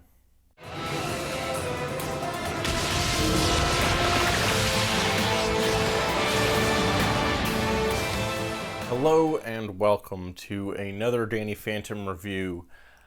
We made it, guys. Today we are taking a look at the final episode of the series, the big 2-parter at the end of season 3, the big old finale TV movie, Phantom Planet. Oh boy, this is a big one. There's a lot that happens in this. I have a lot of notes. I was kind of holding off on recording this for a couple days because I wanted to give myself a chance to kind of reflect on this episode after rewatching it. As well as I kind of didn't really want to do this episode right away because this is the last episode of the show. And like all good things, they must eventually come to an end. And so doing a video on this episode means that the show is over. And that's really sad. And I think that's kind of my biggest takeaway from this episode.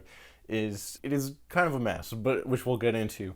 But my biggest emotional takeaway from this episode is that it's such a hard finale, a hard end to this show, which is good and bad. It's nice that they did actually get to do a finale episode.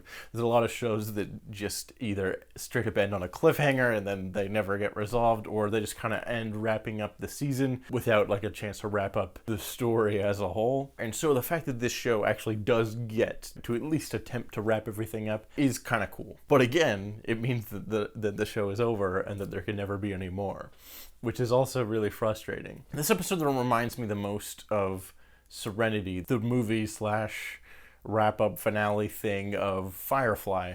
Firefly, of course, excellent sci-fi series that lasted 1 season before it got canceled prematurely. But one of the things that is so tragic but also so endearing about that show is that it only had 1 season. And because of that, there are no bad episodes. You know, the show never went on for too long. It never went past its prime. It never jumped the shark. It never got bad at any point because it only had that 1 season.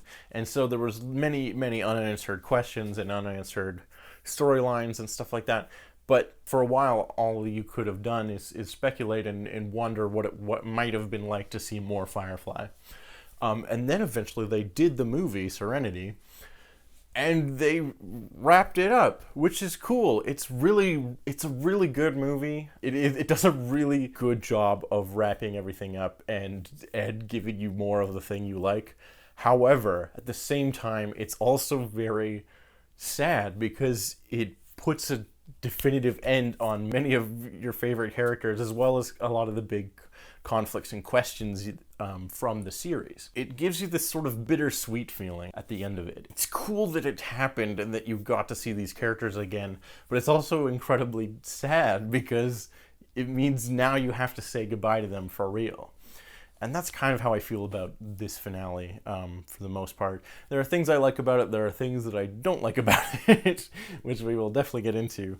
But ultimately, it's just kind of this bittersweet, sad kind of feeling, because it means that we have to say goodbye to these characters. So I guess let's sort of get into the plot of this episode. It's a long-ass episode, and I have a lot of things to say, so here we go. The episode starts out with a bang. We get this epic CG title card, which I think is kind of cool. Flying through space, and we get the words Phantom Planet. That's right, we're going to space in this series finale because why not? There are some thematic things that would give a good reason for this show to go to space. Danny wants to be an astronaut. That's kind of one of his dreams and aspirations that they bring up every once in a while. That's not really a huge part of this episode, though. It's kind of a like, that would be big and climactic, right? If we went to space, it's like, I guess so. Anyways, they have a brief encounter with Vlad. There's some weird looking CG that doesn't fully work, in my opinion. It's hard to integrate CG in hand-drawn stuff. I'm not gonna give it too many negative points just for that. They also bring up the infinite map, whatever the fuck, from the earlier episode about the magic ghost zone map. That comes back here. They have a brief encounter with Vlad, and it doesn't really matter other than they set up this big old ghost meteor. Yeah, there's a ghost meteor in this episode. That's the main conflict. But then we kind of move away from that. And this is, I think, one of the first thing that sticks out as really weird to me with this episode. It's a two-parter, sort of, right? It's a double-length episode. I don't remember if it actually aired in 2 parts or not. But the point is, it's twice the length of a normal episode, which is fine, and that's good for a big finale. But what's weird is the first half of the episode is kind of about something completely different and almost entirely irrelevant to the second half of the episode. So yes, we do set up the ghost meteor and some of the space stuff in the opening sequence, but after that, there's like 20, I wrote it down somewhere, there's over 20 minutes of no mention of space stuff whatsoever. And it's about a completely different, unrelated conflict, which is Vlad is the mayor of the town, and this is one of the few episodes of season 3 that actually brings that up and does something with it. Because he's the mayor, he's bringing forth this new initiative of these new tech-using teens called Masters Blasters, because of Vlad Masters. They're this government-sanctioned ghost-fighting teen team that's there to fight ghosts better than Danny Phantom, and they're there to make him look bad and ineffective. And so the conflict is that Danny feels like he's not very useful since these Masters Blasters are being more effective ghost fighters than he is, and so he's kind of wishing that he never even had powers to begin with. There's this weird kind of montage where Danny's trying even harder to stop ghosts, but then the ghost defeats him and blasts him with something, and then he's in his underwear. Haha, that's funny. And then the Masters Blasters like actually successfully defeat the ghost. It's a weird sequence, and it doesn't really make much sense if you think about it at all, because we've never seen Danny get blasted into his underwear before while he's in his ghost form, because that's not how that works, as far as we know. It's just like a goofy cartoon thing that happens. It is sort of in tone with season 3, but again, not really in tone with the rest of the show. And it's sort of that weird season 3 pacing where we're moving from things really quickly. The Masters Blasters show up. Danny's trying to deal with that. Then partway through this, Danny decides to give up his powers, and suddenly the episode's about that. His parents are working on the ghost portal, and it's sort of in this like construction, half-finished state. A similar state that it was in when Danny first got his powers, so he figures if he goes into it again, he might be able to reverse polarity or whatever and get rid of his powers, which he does. And then the episode is sort of about that, about what if Danny gave up his powers and didn't have them for a while. They also do this thing that is kind of weird where his hair gets this like white streak in it, but it looks kind of weird because of the way that Butch Hartman's style draws these characters, where it's like always on a diagonal, but it's unclear, like, except for in 1 or 2 shots where I think they like rotate around him, how exactly the diagonal works, because like every time he turns his head it's like a different direction. I don't know. It doesn't really matter. So now the episode is about Danny giving up his powers while the Masters Blasters are you know, doing their thing fighting ghosts. Meanwhile, Vlad has nefarious purposes for the Masters Blasters.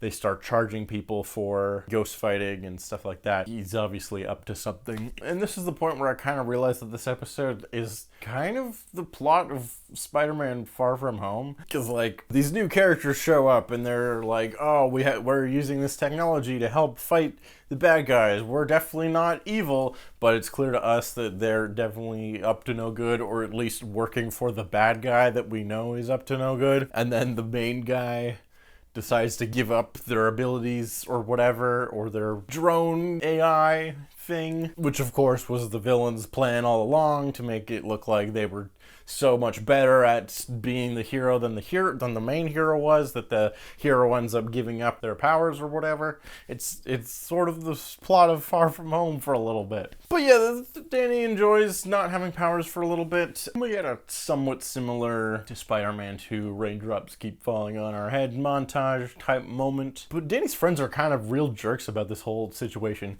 It's kind of weird and out of character. At first it's like, no, don't give up your powers. You've been able to do so much good with them. We've gone on so many adventures together. You shouldn't give up just because these other people seem to be doing better than you are. But then it like kind of quickly devolves to Danny being like, yeah, isn't this great? Now I don't have powers. We can actually hang out together like normal teenagers. And they're like, yeah, but you were way cooler when you had like superpowers and stuff, and I don't know if I really want to hang out with you now that you're lame and normal. And it's like, what the fuck? Jeez. I don't know. It's a weird moment. His friends act kind of out of character. I just forget to mention that the music is really solid in this episode. It definitely feels like they're trying extra hard to make every moment feel big and momentous.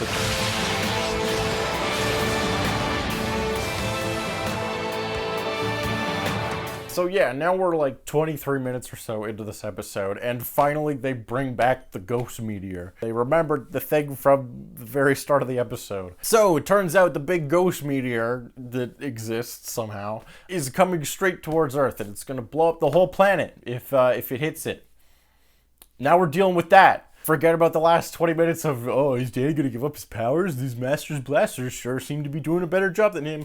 Fuck all that. There's a ghost meteor. It's gonna blow up the whole Earth. Yeah, so this episode is very strangely paced. My guess as to what happened, and my only real evidence to support this, is the list of like 40 storyboard artists that worked on this episode. Other than that, I know that at some point along the way, they did realize they were getting canceled and that they should wrap things up.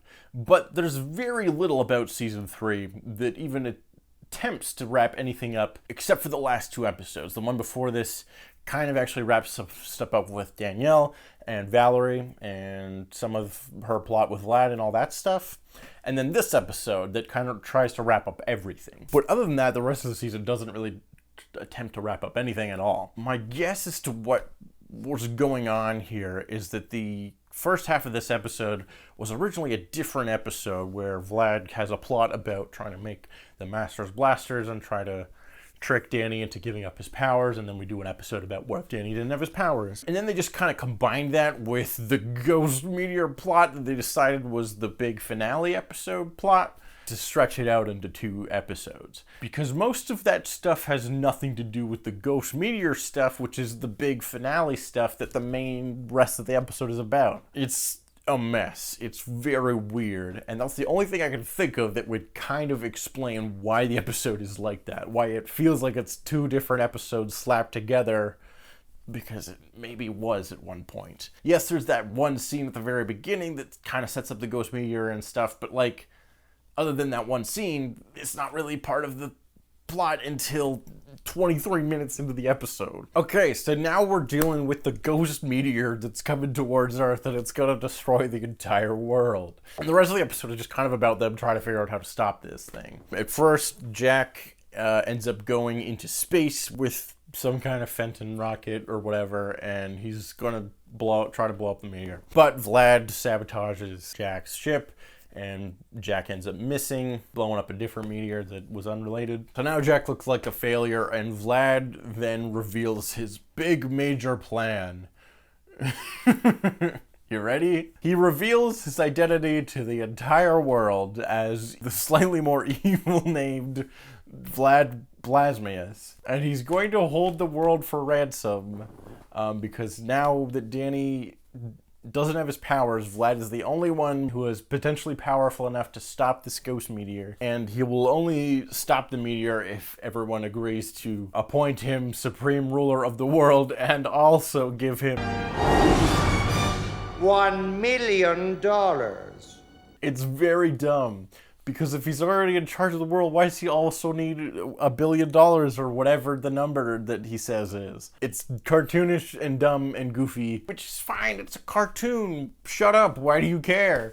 Good point. But it's just like Vlad is this complex villain who really just wants to be loved and wants a family and stuff. And then it's like, nah, he's goofy and he wants to take over the whole world and whatever. It's so much goofier and dumber than the rest of the show before this season. It's just kind of like, that's kind of dumb. So then Vlad goes into space with Jack. Vlad's gonna try to use his powers to make the meteor intangible, so that it would just phase through the Earth. Jack has a moment with Vlad that I kind of actually like, where he's like, oh man, you were a dick this whole time? but I was your biggest fan. And he like kind of feels betrayed by him and stuff. And moments like this that, even though we get to them in a very stupid way, are kind of nice because it's kind of cool and cathartic to see Jack finally realize that Vlad's a dick.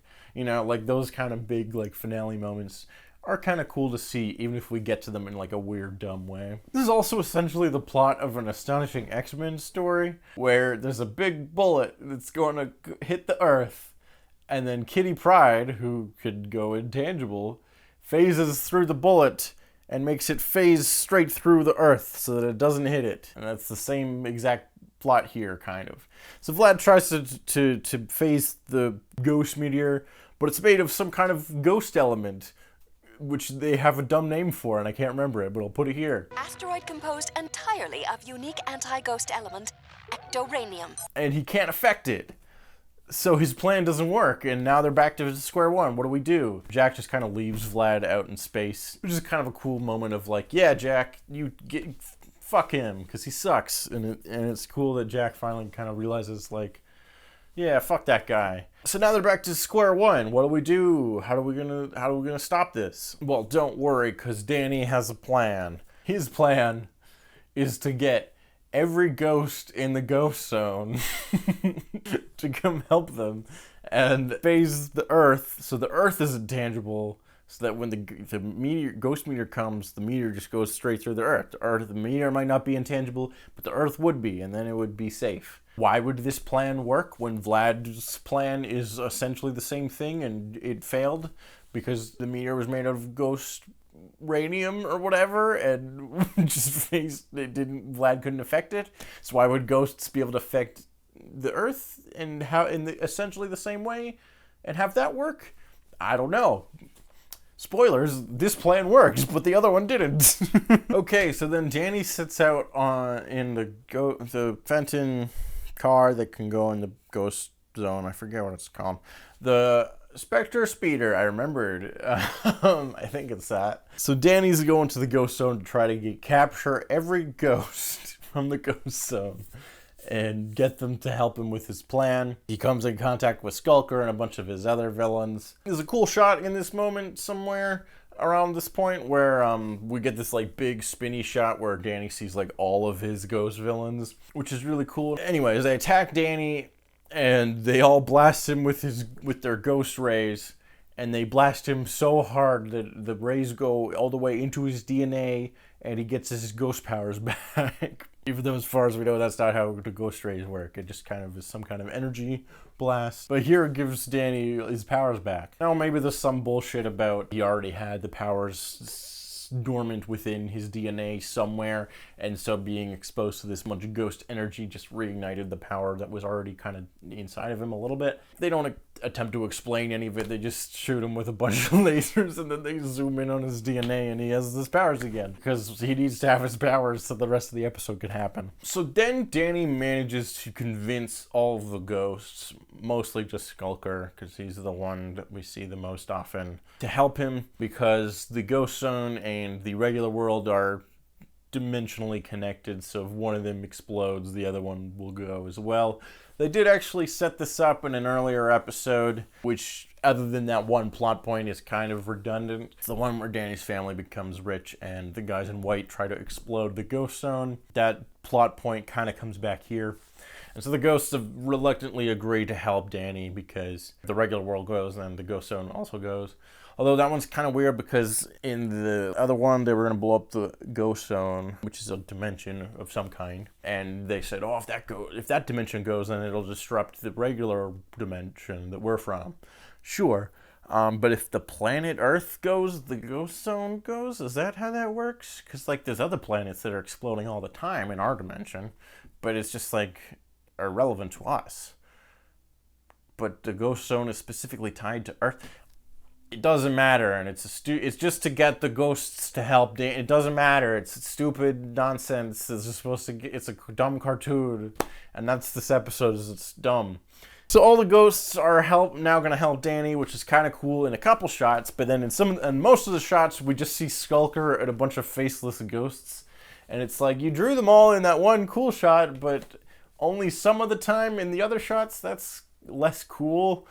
especially for this big finale episode where, like, one of the cool things about it is that we get to see all the characters again. Although, for the most part, they do actually bring back a lot of stuff and a lot of the characters that we hadn't seen in a while. Technus makes an appearance earlier in the episode. He even actually has lines. Same with the lunch lady, which is cool. They even bring back other elements, like at one point they disguise the Tucker bot as Danny to fool Danny's parents, which is from, again, that episode with the guys in white where Danny's family became rich, they got robots, and that actually came back in this episode. So it's kind of nice that they actually remembered stuff from earlier in the season, as well as, like, you know, the Ghost Zone map comes back. They use that to get into the Ghost Zone at one point. They also bring back the class ring that Danny's dad gave him to give to Sam way back from season 2, I think, which then becomes a big plot point because Danny and Sam get together in this episode. Yay! We've kind of been teasing the will they won't they a little bit more this season, sort of building that up a little bit more, so it sort of kind of makes sense that would sort of happen in this episode. It's fine. If you know me, I'm Team Valerie all the way. Yeah, Danny and Sam get together. I don't know. I don't have a lot of, like, big feelings on that. Like, normally this would be fine. Like, I think there's a moment where Danny's about to go in the ghost zone to try to recruit the ghosts. And Sam's like, be careful, Danny. Also, this class ring, blah, blah, blah. And then they kiss.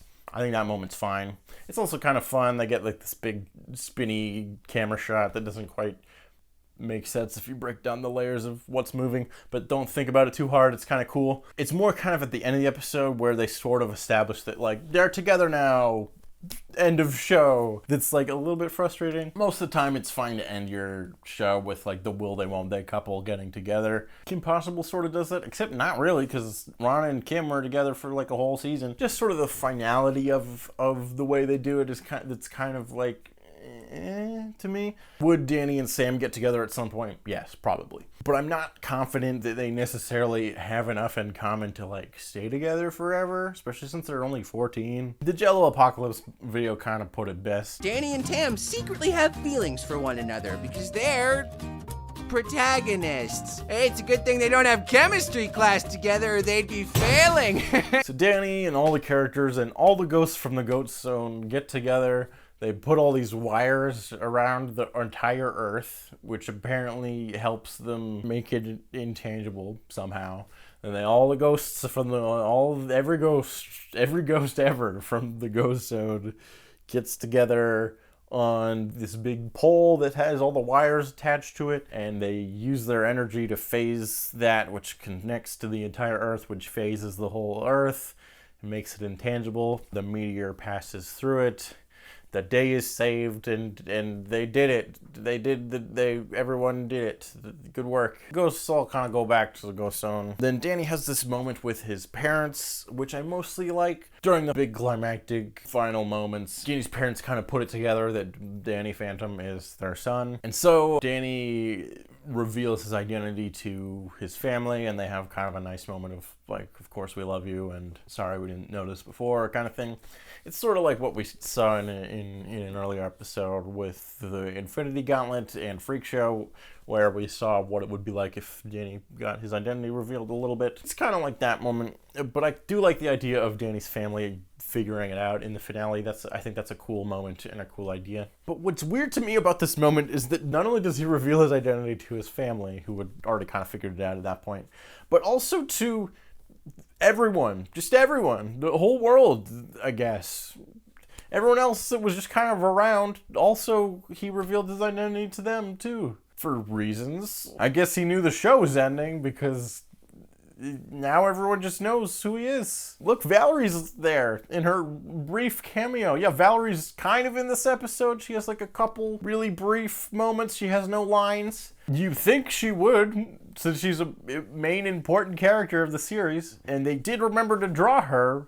But, yeah, she doesn't really do anything. She's just kind of around in a couple shots. And now Danny's identity is just kind of out. These kind of things that are sort of frustrating to me because they're so, like, final.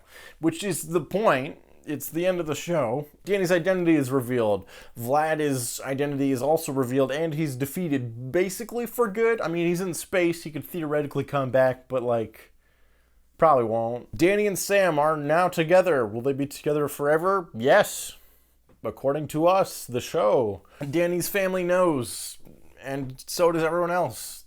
All the dramatic tensions of the show are resolved, which is fine, but it also means that we can't really get any more show. Or at least if they did, they'd really have to focus on a bunch of new ideas. Tucker then becomes mayor of the town, because Vlad's gone, so they need a new mayor. Why not Tucker? 14-year-old boy. Yeah, sure. I guess we gotta give him some kind of sense of finality. Why not make him the mayor? Something which Tucker has not shown any interest at all throughout the series, unless you count the episode King Tut, where he becomes an Egyptian pharaoh, which I don't. Well, at least I don't count that as set up for Tucker becoming the mayor at the end of the show. Just like a random, like, is this an idea? Is this something? I don't know. It's just a weird moment. This episode is full of those. And that's it. They've saved the day. They can all kind of rest and be happy. Danny and Sam get to be together. Some of their moments I kind of like. Just the idea of, like, what do we do now? I don't know. Just we'll see what the future has to hold. Like those kind of moments, I kind of like just the idea of this is it. This is the end of the show. What does that mean going forward? Who knows? It's a mystery. Who knows what tomorrow will hold, kind of thing. Today is over, but there's always tomorrow, and I like that sentiment, but none is quite as good as the final line of the series. Cool statue. Personally, I would have made it out of recycled materials, but you know, that's just me. The perfect ending line of the Danny Phantom franchise. That's kind of the end of the show. They saved the day from the ghost meteor. Ta-da! Vlad is sort of defeated / in space somewhere. Danny and Sam got together. Danny revealed his identity. There will no longer be any more show. Here are some questions / plot points that were never resolved or addressed in this finale. Danielle Phantom, Danny's female clone / cousin, who got a big development episode, the one right before this, and then just didn't appear in this finale at all. Frostbite. I think he has a brief, like, we see him in one of the wide shots where they show, like, a bunch of the ghosts, but, like, surprisingly not really in this episode. Like, he doesn't have any lines or anything.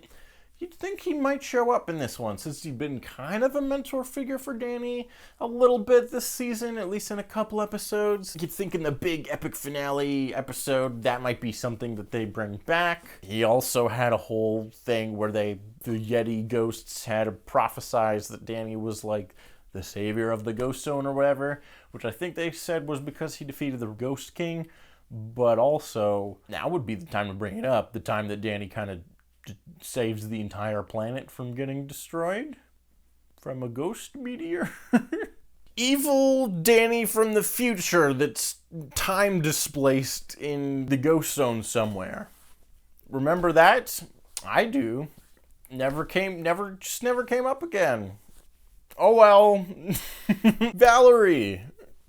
Great character. Barely in this episode. Doesn't have any lines. Basically just has a cameo. I wish that they did anything with her this episode. She had a cool moment at the end of the last one where they were setting up that she was going to have some kind of big confrontation with Vlad now that she had finally figured out that he was actually evil and manipulating her this whole time. Cool moment, leads to nothing. Who were these mysterious hooded ghosts that we saw in that one episode about the Ghost King? I don't know. I just want to know more about them. And how come Paulina didn't get a moment where she finally realized that Danny was the ghost boy? If he's going to reveal his identity to everyone, why not have that be part of it? Yeah, this episode is not very good. Mostly, I think it's just kind of extremely messy. Like I said before, the first half, where Danny is thinking about giving up his powers, there's these Masters Blasters running around. Basically unrelated to the big bad ghost meteor plot that happens. The ghost meteor plot is dumb. It's also very weird with the stakes, because they're like, oh no, the entire world is gonna get destroyed. which would feel like big stakes. There hadn't already been a bunch of episodes this season where a big bad ghost shows up that's the biggest, baddest ghost we've ever seen and threatens to destroy the entire town. Yes, obviously the world is bigger than the town, but because we never really leave the town of Amityville in Danny Phantom, the world of the show is essentially just that town. So the world getting destroyed and the town getting destroyed, the stakes are kind of the same. There was also one episode where the guys in white just kind of casually almost destroyed the entire ghost zone, which would have wiped out our entire reality. So that episode technically had bigger stakes, and it's a meaningless episode otherwise. Compared to like other episodes like The Ultimate Enemy that have extremely high emotional stakes as well, this one not really. There's some stuff kind of where like Danny and Sam sort of get together because they think that they might die in this episode. I don't know, they're trying a little more with it. This is the big one, so there's a little more like emotional moments kind of. But mostly I think this episode is just kind of very goofy and dumb. And so, like, even when more emotional moments do kind of happen, don't really hit home very well. This episode does remember a lot of stuff, but it also forgets about lots of stuff, including important characters like Danielle and Valerie, who you'd think would be crucial players in the big finale episode that's going to bring back everything. And the big threat, this ghost meter, is very dumb and has not been set up at all. It's also, again, kind of this frustrating thing because it puts such a solid, like, ending, the end label on the series where Danny and Sam are now together, his identity is revealed, Vlad is defeated for good, essentially. That it's kind of like, yeah, where would you go if you ever did a season 4? I'll tell you where I would go and think in the description of my pitches for season 4. But without just like bringing in completely new ideas, you couldn't just continue the series in the same way that it was before. Again, kind of like with Firefly, after Serenity, you can't continue the series how it was before, after that show. They kill off main characters. The status quo is irreparably changed. The case is the same here with Phantom Planet. You couldn't continue the show in the same way after this point. Dan and Sam are now together. You can't lean on that is they won't they anymore. His identity is out. The main whole conflict and tension of the series, except for season 3 when they kind of forgot about that, of like him having to balance his normal life with his ghost fighting stuff. And will his parents find out? Is his teachers going to find out? All that stuff gone. This whole season has been a lot of Danny fighting ghosts and not a lot of Danny dealing with normal high school problems. And that's really the core of what I like about the show. It's about a regular kid who deals with regular everyday issues while also having superpowers and having to balance supernatural ghost fighting. That's what's fun about the show, and it's been so long since we've had that as an element of the series. Sometimes this final episode feels less like we're wrapping everything up and more just kind of the inevitability of the slow death of the show. I think the frustration that I have with this episode comes back to sort of the reason that I was sort of hesitant to even make this video in the first place. Simply that it's the last episode of Danny Phantom. After this one, it's over. Not only that, but it doesn't leave much room for more. It kind of definitively puts an end to the series. So the show ends, and it doesn't have a clear way that it gets to live on in some other form either. Series that end on like a cliffhanger, for example, can always endlessly speculate about what might have happened if it continued. Where this show was sort of unclear as to the future of the series. What's frustrating about it is just that it ended. And I like the show, but now it's done. And I'm still kind of in quarantine. So what am I going to do with my time now that I don't have any more episodes of Danny Phantom to talk about? But life goes on, and we'll have to do something else with our time, I guess. And I guess that's sort of my main takeaway from this finale episode. Other than, yes, it's a bit of a mess. But mostly I'm just kind of sad that this show I really, really like came to an end. And yeah, that's kind of about it. I don't know what the future holds for this franchise. Will there ever be any kind of revival? I have no idea. Will I continue to make videos about this show anyways? Yeah, probably. I have a couple ideas in mind, so stay subscribed. There's also other stuff that I want to make videos about too, so I'm not going anywhere. But in terms of reviewing each episode individually, I've done it. I've done all the episodes of the show.